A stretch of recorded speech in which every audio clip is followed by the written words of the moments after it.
नमस्कार आदाब, आप देख रहे हैं ऑन रिकॉर्ड मीरा भाईंदर।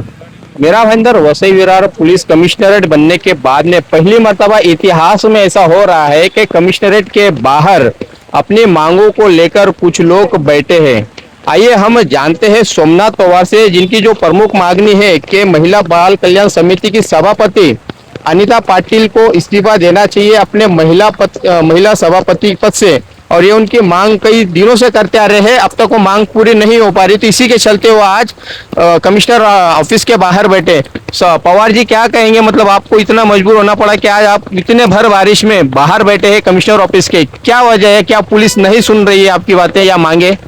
सही बात है, पुलिस कहीं ना कहीं दबाव में आके काम कर रही है। 5 तारीख को गुना दाखिल होने के बाद 8 तारीख को आरोपी की बहन महिला व बाल कल्याण सभापति अनीता पाटिल, इनका एक ऑडियो वायरल होता है। उसमें वो लड़की, पीड़ित लड़की बोलते हैं, मैं 5 साल से आपको बता रही हूँ कि आपके दोनों भाई मेरे ऊपर अत्याचार करते हैं। ये सब पुलिसों के सामने होने के बावजूद भी पुलिस उसका इंक्वायरी नहीं कर रही है, और पुलिस कहीं ना कहीं दबाव में आके काम कर रही है और अनीता पाटिल इनको बचाने का काम कर रही है। साथ ही आपको बता दूं, 23 तारीख को पीड़ित ने पुलिस स्टेशन में एक अर्जी दी है।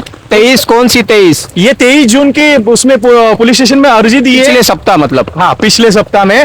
उसमें लड़की ने बताया कि मेरी दादी को घर से उठाकर ऑफिस में लेके गए अनीता पाटिल के, वहां पे उनको धमकाया गया, जान से मारने की धमकी दी गई। आप अगर पेंकरपाड़ा नहीं छोड़ के जाएंगे तो आपका हम जान का बुरा भला करेंगे। ये वो पीड़ित लड़की ने पुलिस स्टेशन में अर्जी दी है। आज 8 दिन हो गए, लेकिन उस अर्जी के ऊपर पुलिस ने कोई भी कार्रवाई या अनीता पाटिल के ऊपर गुना दाखिल नहीं किया। पीड़ित, पोक्सो में जो पीड़ित है उसको धमकाना, डराना, ये गुनाह है, अपराध है। ये अपराध होने के बावजूद भी पुलिस चुप्पी साधी हुई है। कहीं ना कहीं पुलिस के ऊपर ये गृह मंत्री का और साथ ही साथ में हमारे आमदार का दबाव है, ऐसा स्पष्ट दिखाया पड़ता है। सोमनाथ पवार जी, आपने आह्वान किया था पेंकरपाड़ा के स्थानीय लोगों को यहाँ पर इस आपके इस मोर्चे में शामिल होने के लिए। यहाँ पर स्थानीय लोग नहीं दिखाई दे रहे हैं, और साथ में ही अन्य जो पार्टी के जो लोग थे जिन्होंने मोर्चे में बढ़ चढ़ कर हिस्सा लिया था, वो भी आपके इस मोर्चे से नजारा दे। क्या कहेंगे, क्या उनको भी कहीं ना कहीं दबाव में है वो लोग भी, या फिर वो इस मोर्चे से या आपकी इस मुहिम से पीछे हट गए? नहीं, ऐसी कोई भी बात नहीं। कल ही हमने सोशल मीडिया के जरिए लोगों को आह्वान किया है कि पुलिस ने हमें परमिशन नहीं दी है। हम चाहेंगे कि ये आंदोलन शांतिपूर्ण हो और किसी भी पेंकरपाड़ा वासी या किसी भी सभी पार्टी के ऊपर गुना दाखिल न हो। पुलिस का जो पुलिस ने परमिशन जो नाकारी है, उसकी वजह से हम खाली 2 ही जन बैठे हैं। कल डीसीपी ऑफिस में हमारी मीटिंग हुई, तब सर्वपक्षीय डीसीपी ऑफिस में थे। ठीक है, इसके बाद में फिर आपका अगला कदम क्या होगा आज के इस मोर्चे को, या इस आप जो बैठे यहाँ पर अनशन को लेकर, तो ये आज तक ही रहेगा या कंटिन्यू करेंगे आप? देखिए, जब तक महिला व बाल कल्याण सभापति इनके ऊपर सह आरोपी नहीं दाखिल होते, उस पीड़ित को संरक्षण नहीं मिलता, तब तक हम हमारा आंदोलन कोई ना कोई जरिए हम करते ही रहेंगे और आपको बताते रहेंगे। जब तक पीड़ित को न्याय नहीं मिलता और जो वो दोनों आरोपी को जो बचाने की कोशिश कर रही है महिला व बाल कल्याण सभापति अनीता पाटिल, उनके ऊपर गुना नहीं दाखिल होता, तब तक हमारा आंदोलन चलता रहेगा। जो एडवोकेट है वो खुद भाजपा भारतीय जनता पार्टी के खुद नगर सेवक है, तो मुझे स्थानिक जो उनके मुखिया है, वो आमदार बोलो या महापौर बोलो, उप महापौर बोलो, जितने भी उनके जिलाध्यक्ष जो भी है, उनको पूछना है, आपने ये नगर सेवक चुन के लाया कि रेप विक्टिम के विरोध में खड़ा करने के लिए और आपके लोगों को सहकार्य करने के लिए आपने चुनकर लाया क्या? ये मुझे सवाल उनको पूछना है। लेकिन आप 2 लोग कहाँ तक इस लड़ाई को लड़ पाएंगे? ये जब तक सांस चालू है, लड़ाई लड़ती रहेंगे। मरना हर किसी को कभी ना कभी है, तो उस चीज को अगर हम न्याय, लड़की को न्याय मिलना चाहिए। और मेरे सिर्फ स्टेट ये सवाल पूछना है लोगों को कि अगर ये कोई इधर कोई अन्य कोई समाज की लड़की हो, अन्य कोई परिवार की लड़की होती, सामान्य घर की परिवार का आरोपी होता, तो उसके जो इन्वॉल्वमेंट होते, उसके परिवार का कोई अगर इन्वॉल्वमेंट होता तो उनको सह आरोपी किया जाता। लेकिन क्योंकि ये नगर सेविका है, सत्ताधारी पक्ष की सभापति है, तो उनके ऊपर उनका नामदार का वरदस्त है। आमदार का वरदस्त गृह मंत्री पे मुख्यमंत्री जो अपने देवेंद्र फडणवीस उनका है, इसलिए उनको सत्ता बचाने के लिए सब कर रहे हो क्या? अपनी नाक बचाने के लिए? मैं चाहूंगा कि पीड़ित को न्याय दिलाया जाए, पहले सत्ता बाद में देखी जाए। महिला, हर चीज का आरोप होता है, इतना कभी गांभीर्य इतना हम लोग फॉलोअप भी लेते नहीं, लेकिन ये हमारे गांव की लड़की है, हमारे पेंकरपाड़ा विभाग की लड़की है, हमारे प्रभाग की लड़की है, मीरा भाईंदर की लड़की है। मीरा भाईंदर का पूरा समाज हमारा परिवार जैसा है, इसके लिए उनको खड़े रहना, उनके साथ खड़े रहना हमारी जवाबदारी, इसलिए हम इधर बैठे। 2024 में वो जो गुनाह दाखिल हुआ था, वो लड़की ने एक लड़का जो उसका मित्र था, उसने उसको ब्लैकमेल किया था, उसके विरोध में ये एफआईआर की थी। उसमें कहीं भी मेंशन, आप अगर एफआईआर देखो, उसमें कहीं भी उनके जो बड़े भाई है, नगर सेवक के बड़े, उनका नाम ही मेंशन नहीं किया। पुलिस की इन्वेस्टिगेशन में वो भाई का नाम आया है।